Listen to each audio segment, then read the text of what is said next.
cube. There are so many different versions of these, and a lot of people are unsure about what exactly we do. Do we just sit our child in front of it and let them play? The answer is yes, but also there are so many other ways that these can be engaged with.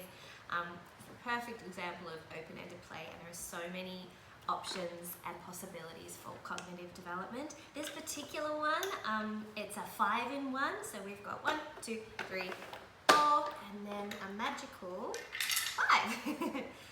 These kinds of bead mazes, abacuses, all of those kinds of things. To begin with, your bubbies might just be interested in the spinning action. Gradually they might get the hang of the drop, so from here pushing them down to the end, and then eventually, and this is another way that we can engage with them, is using our imagination.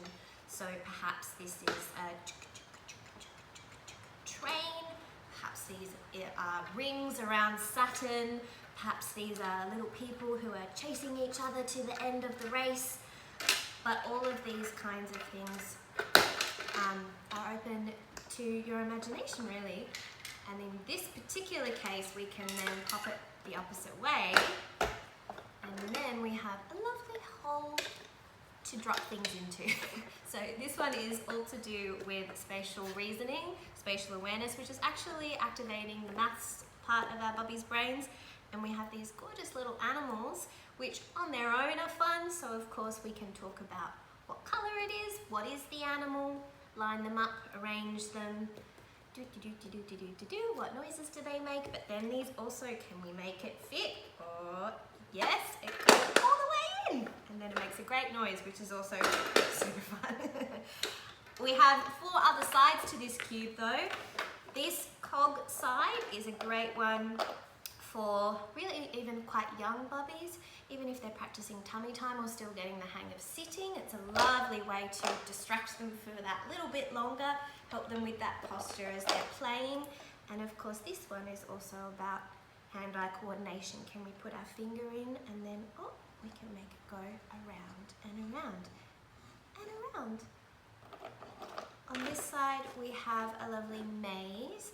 You might even find bigger versions of these at playgrounds and things like that. This is again figuring out how to find the end and also arranging things. There's a lot of logical reasoning that's happening here in order for bubs to get their little friends where they want them to go. Again, these wooden toys, they make a good noise, which is also quite a satisfying cause and effect for our bubs. Not to mention we've got some little animal faces here.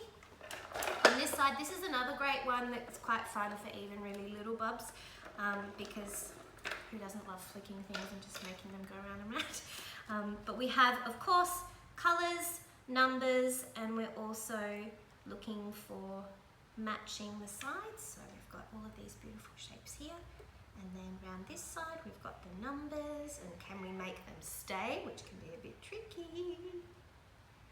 And then 1, 2, 3, 4, 5, 6.